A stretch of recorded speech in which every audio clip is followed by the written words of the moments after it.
Reports are out that Kyler Murray wants to be cut so he could sign with any team that he chooses. Respectfully, who cares what he wants?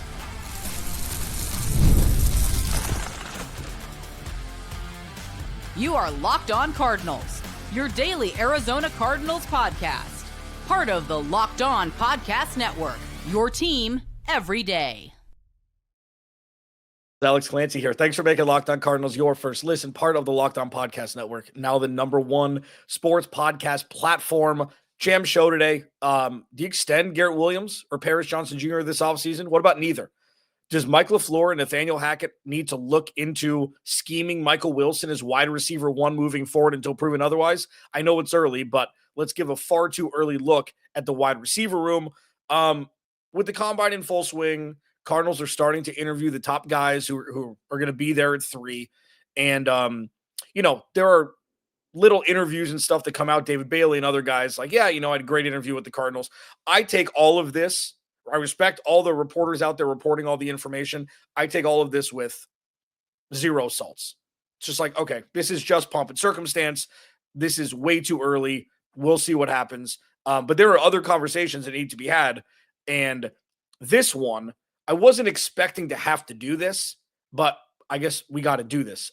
Reports out that Kyler Murray wants to be cut so he can sign with the team of his choosing. My thesis to this, in response to this is, who cares what he wants? He has no leverage. The Cardinals may not have much leverage either, but they can 100% trade him for a 5th-round pick if they want to. A team will take him. And for that low of a price tag, Michael Bidwell won't have to eat all the cheese that we thought he would if he was going to go for, a conditional 3rd that could turn into a 2nd. I know that the pipe dream of him going for a 1st-round pick is long gone at this point. When I talked about that weeks and weeks ago, I thought there was going to be more of a market. But I didn't realize how stagnant it would be and the regression that we'd see. Now, that part isn't the big part that he wants to be cut. It's like, obviously he wants to sign anywhere. This is the thing. This isn't messy. This isn't toxic. This isn't anything like that, okay? It's not like he's jockeying for a new contract and he says, I want out. Or he's going to sit out if he doesn't get a new contract like he did before the last contract extension he got. It isn't even about that. We're so far removed with this team from caring about Kyler Murray that this is indifference. This isn't, who cares if Monty Osford is kind of fibbing to reporters about how much they've talked. He's an afterthought. He's not an Arizona Cardinal. It doesn't matter. He's not a part of the plot anymore. Now, regardless of the side of the aisle you're on with Kyler Murray, I was on his side of the aisle up until week 6 of last year. And progressively went backwards and backwards and backwards from that when he continued to stay on IR, which seemed like an injury that wouldn't cause him to miss the remainder of the season. Okay? When he didn't show up for the Green Bay game, and then he didn't show up for the Dallas game, I said he's giving up on his team. So why should they acquiesce to anything that he wants? They're not contractually obligated to cut him. This is indifference. And that's not to say negligence by the Arizona Cardinals at all. The Cardinals have had a history, of course, of just not treating players well. The Patrick Peterson one that I'm seeing rumored about, like coupled with Kyler Murray, let's calm the hell down in our little tap shoes with that one, okay? Come on. Patrick Peterson requested a trade twice, then got popped for PEDs. Okay, so this isn't like, oh, they traded him poorly. They made him the highest paid corner in football at the time, okay? Over Richard Sherman, all right? So yes, the Arizona Cardinals are at fault for the majority of things that go haywire with this organization, okay? I'm not defending the Cardinals by any stretch of the imagination. I've defended Kyler Murray since day one. And for those that don't think that, and you have this recency bias, go listen to the 900 shows I've done. Probably less than that with Kyler Murray as quarterback. The hundreds and hundreds and hundreds of shows I've done defending Kyler Murray. It reached that tipping point when he just gave up, pretty much. I'm sure, Jacoby Brissett producing, made him feel bad, whatever it is. I'm sure he was injured in some capacity. Russell Wilson played through a broken ankle for like a year in Seattle, okay? It's a want to when it comes down to it, if it's 50-50. So now the indifference is worse for Kyler Murray than it being messy or toxic. Let me explain what I mean. I can just equate this to the Arizona Cardinals with the national media, okay? National media doesn't pay attention to the Cardinals, just by and large. They've been irrelevant. And that's worse than the national media talking badly about the Arizona Cardinals. The no press is bad press. It's kind of that. It's like when an entity is indifferent about you, that's worse than them being angry at you. They just don't even think about you. And that's where they are with the Cardinals. That's where they're with Kyler Murray and the Cardinals, I would assume, at this point. It's like he's not a part of their plan. They'll figure out what to do with him, but they're not going to be like, oh, you know what? 5 playoff wins, double-digit wins every year, been healthy the whole time. We'll cut you. This isn't a Paul Goldschmidt situation. It's just like, just because, like, I've soured on this significantly compared to how starry-eyed I was for years. But I'm not going to defend Kyler Murray in this situation. I'm defending the Cardinals in this situation. Not the whole situation, not how we got here, not the win-loss, not Michael Bidwell and how he conducts business. None of that. This, in a vacuum, how they will handle the Kyler Murray situation, you got to trade him. Who cares what he wants? He doesn't deserve to choose what he wants. And you know what? If you trade him and he doesn't report, that's that team's problem. I'm done. Even saying this, Eric Burkhart his agent is, I don't know who told him he was good at his job, and people still continue to listen to him. He's a Ponzi scheme. He's a terrible agent. He does things so poorly with like the demand letter that they sent before he got his contract. It's just like, did you go to the villain agent school for agents? Do you want to be part of the plot more than your players? It's ridiculous. It's ridiculous. So with all that said, I think the Cardinals are completely in the right with how this is. Now, they may very well end up cutting him anyways, but it's not because Kyler Murray wants it. It's because it's what's best for the organization. So this is a very multi-sided situation. I agree with some. I disagree with some. But when it comes to this, I don't care what Kyler Murray wants. And the Cardinals shouldn't either. You thank him for his services. You high five. This isn't working. Send him somewhere else. And I'm not saying, oh, you know what? To screw over Kyler Murray, trade him to the Browns, trade him to the Jets. No, that's not what I'm saying either. My point is the egomaniacal just stance of I should have any sort of say is ridiculous. It's ridiculous. And I'm sure he didn't say those words. I'm sure these are the people that are representing him. But he chose his representation. So it's not like, oh, poor Kyler, his agent doesn't stand up for him properly. So we are sad for Kyler. No. And I know personally he's got some great people in his corner. Like I've interviewed one of his best friends on the show years ago. Like I know his dad's great. Like I know that he's got great people in his corner. He's either getting bad advice or they've completely lost the plot. He said nothing to the new head coach, even though they said that, Michael LaFleur said, oh, Kyler's gotten back to me, meaning Michael LaFleur probably reached out weeks ago and Kyler got back to him, not in a timely manner. You got to read between the lines there. Nothing about the new head coach. And so on social media, his last one was goodbye to JG. Nothing at all. No public appearances, which is fine. You're allowed to do that 1,000%, especially if you're not going to be a part of the future. But don't then request something that you have no place even requesting. You're under contract. You're going to go where the Cardinals can get the best deal for you. They very well may end up having to cut him, but it's not because Kyler Murray wanted it. Locked On Cardinals, your team every day. Marvin Harrison Jr. doesn't seem to want that wide receiver one role. Michael Wilson, does he? Should they scheme for him starting from the jump as wide receiver one? We'll discuss it next.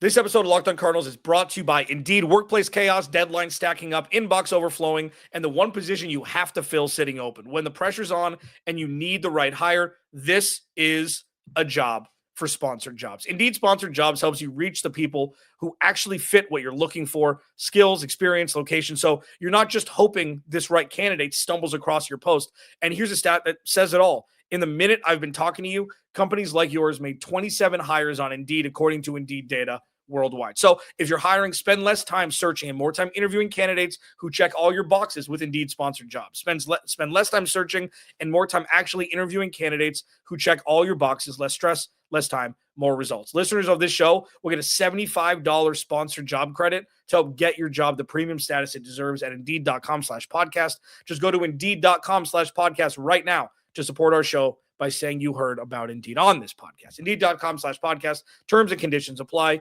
Need to hire? This is a job for Indeed sponsored jobs. Today's episode of Locked On Cardinals is also brought to you by Home Chef. As the new year gets going, a lot of people are trying to simplify their routines, and dinner is a big one. Between busy work days, cold winter nights, and packed schedules, having an easy, reliable dinner plan makes a huge difference, and that's where Home Chef comes in.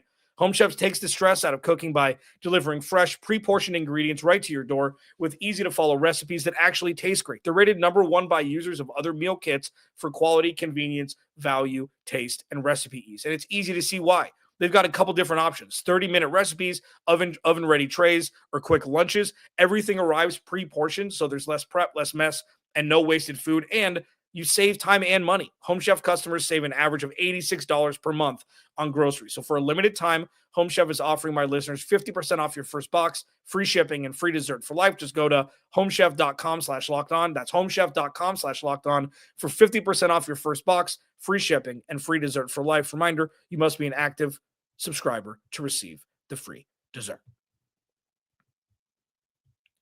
Please go to the YouTube channel, search Locked On Arizona Cardinals, hit that subscribe button, man. Join the Everydayers Club, ad-free audio content, members-only Discord. I'm going to say it every day. I don't know why I said it like that. The Kyler Murray discourse is not part of the plot.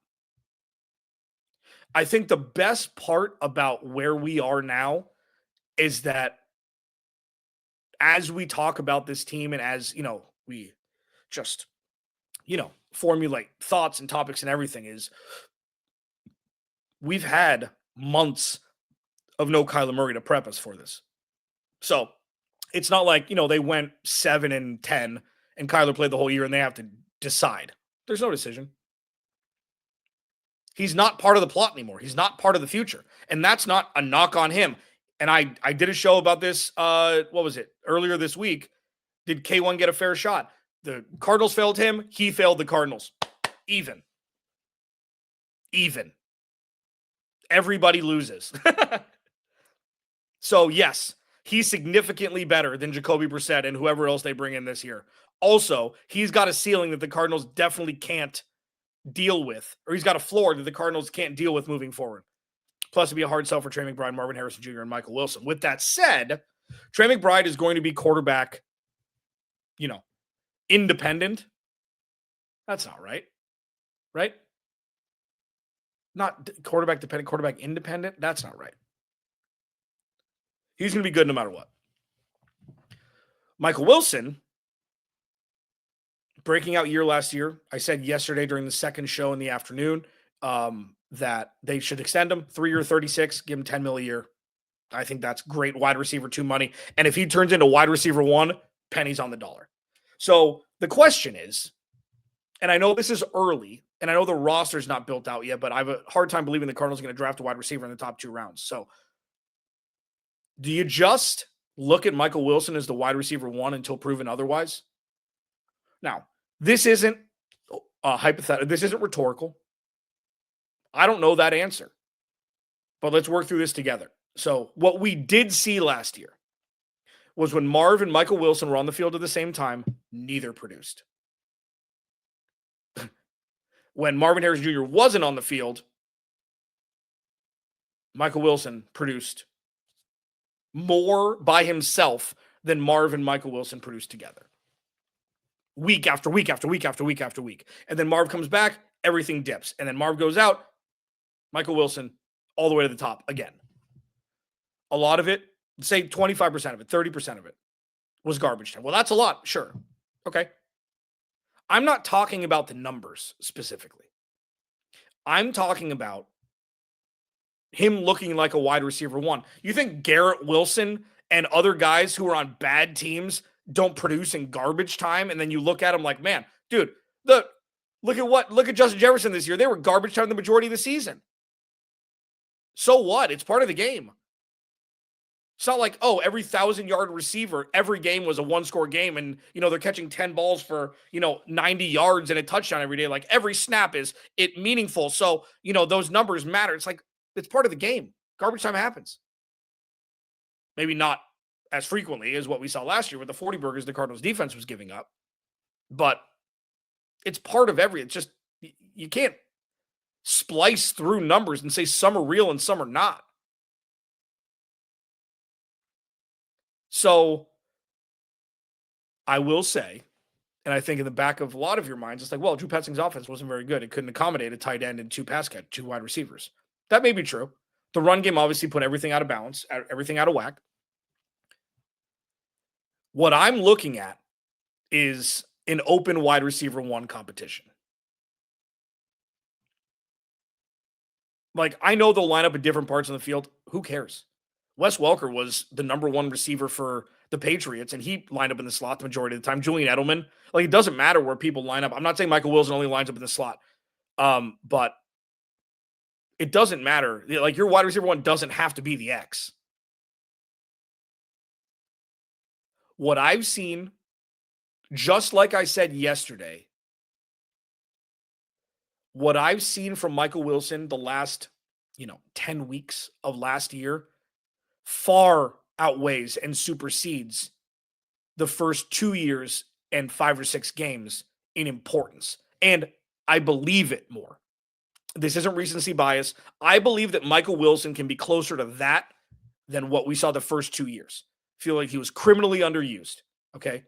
Now with Marv, that part still isn't realized yet. That's going to be this year.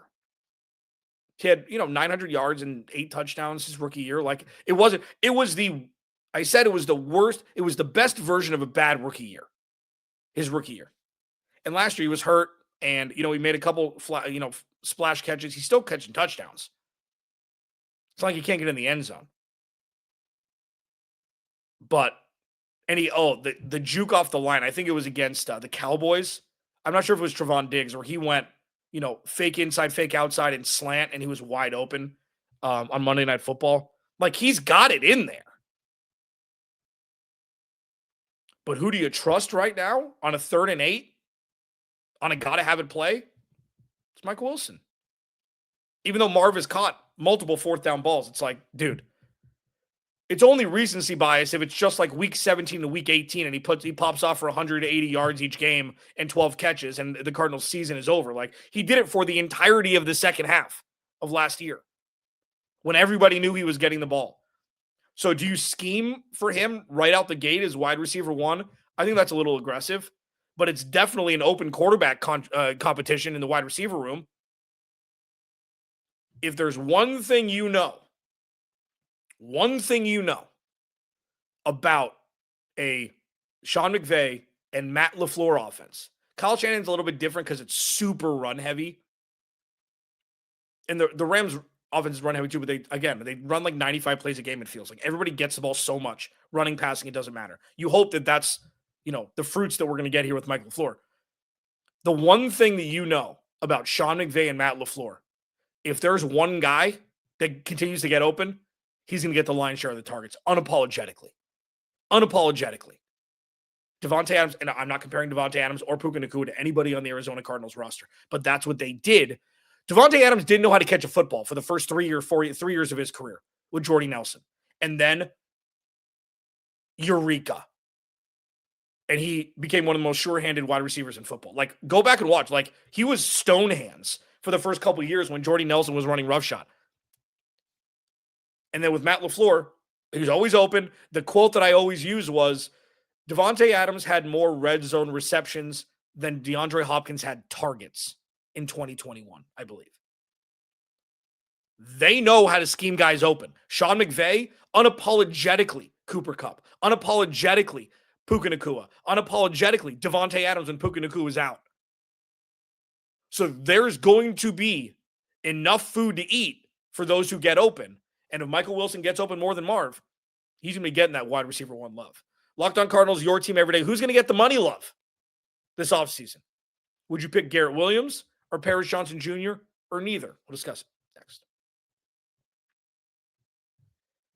This episode of Locked On Cardinals is brought to you by FanDuel. Ever want to experience the NBA Finals live and in person? Well, FanDuel is giving you the chance to turn that dream into a reality with their NBA sweepstakes. And here's how it works. Use your profit boost on any NBA future, and you'll automatically be entered for a shot to win an NBA Finals trip for two. That's right. Flight, tickets, the whole experience. And if you're already looking at the board and thinking about which team can make a deep run, this is a perfect time to lock in. And I love futures this time of year. Whether it's picking a team to win the championship or grab a conference title or who's going to win MVP, that's fascinating now because a lot of the top flight guys have missed a bunch of games and they may be ineligible. So you may want to check that out on FanDuel. Maybe take a long shot there for a guy who hasn't missed a bunch of games. I don't know. But FanDuel's got you covered for all of it. Visit FanDuel.com to get started. Use your profit boost on an NBA future and get entered for your chance to win a trip to the NBA Finals. Play your game with FanDuel, the official sports betting partner of the NBA. YouTube channel, subscribe, big dumb face every day. So yesterday afternoon, for those that don't know, the structure has been added to 5 days in the morning, 5 days in the afternoon. I'm doing 10 and 4 ballpark. I did it a little bit later today, but you get about a 10 minute podcast lit in the afternoon every day. Just an added topic that I wanted to discuss. So yesterday I said they should extend Michael Wilson. 3-year 36, 10 million guaranteed. Pennies. Is it betting on the fact that he's going to produce closer to what we saw the second half of last season, the first 2 years? Of course. But you don't want him going into the last year of his deal exploding and then having to pay him double or having to let him walk or franchise tag him. You want to get ahead of it. Now, with Garrett Williams, the tough part with this is, obviously, he's oft injured. So the good part about that for the Cardinals, if they were to extend him this offseason, is he's not going to get that CB1 money like we thought he was going to get going, midway through 2 seasons ago. When he's healthy, he's a very good cog in this machine. Very good. And I don't know if I'd pay him anyways. This is risky because cornerback is obviously a premium position when it comes to money. So is left tackle, which we'll talk about in a second. But the best bargaining chip the Cardinals have is because Garrett Williams is injured. Now, does he want to play it out? Who knows how much time he's going to miss next year because of how late he got injured in 2025. But do you want to gamble on it? This is more polarizing for me. Paris Johnson Jr. has 2 years left in control. I'm not extending him. You want to see, with a new head coach, Justin Fry's second year, a run game, not going to have to pass pro 50 times a game. You want to wait and see for one more year for Paris Johnson Jr. They're going to have plenty of money to spend. They've got other needs this offseason, and not to hammer home their left tackle, who's going to be here no matter what. Garrett Williams, being a third-round pick, only has 4 years of control by the Arizona Cardinals. So this is his final year, just like it is Michael Wilson. And Garrett Williams has missed time, significant time, last year. Obviously was out for the first half of his rookie year because he tore his ACL in December in Syracuse. It could get really expensive if Garrett Williams comes out and balls out this year, which is fine. Proof of concept. If I had to pick, would you extend Garrett Williams or Paris Johnson Jr. this offseason or neither? I would probably extend Garrett Williams. Not a big time $30 million a year thing. That's not what I'm talking about. You make it, a 3-year extension, which makes it 4 years. You front load the first 2 years. You have an out after the second year. You make it very team and player friendly where the player makes the money up front and you can get out of the contract without any sort of, reverberations after 2027 if it doesn't work out. And then if it does work, you can restructure, add, extend, whatever it is, like teams do. But for me, I'm letting Paris sit. It's fine. It's not because he doesn't deserve it. He's going to get $100 million. Unless there's some sort of huge drop-off. He hasn't had the best left guard help. It matters. Whenever we do the Cardinal Squad show, listen to how Jamil talks about the offensive line. He played in the NFL for almost 10 years. Played guard. Guard is imperative for the success of tackle. Just like guard is imperative for the success of center. Just like center is imperative for the success of guard. It's all one entity. And Paris has done a bang-up job. He's not a top 3 tackle in the league yet. Top 10, top 12, yeah. You know how many other teams would kill for that? The other 20 teams. But for me, I would peruse extending Garrett Williams because you can strike while the injury is hot, for lack of a better phrase. I could see them doing neither. They're most likely going to do neither, which is fine also. I just don't think extending Paris Johnson Jr. makes any sense this offseason. Locked On Cardinals, your team every day. Remember, without you, there is no me. I'll talk to you this afternoon.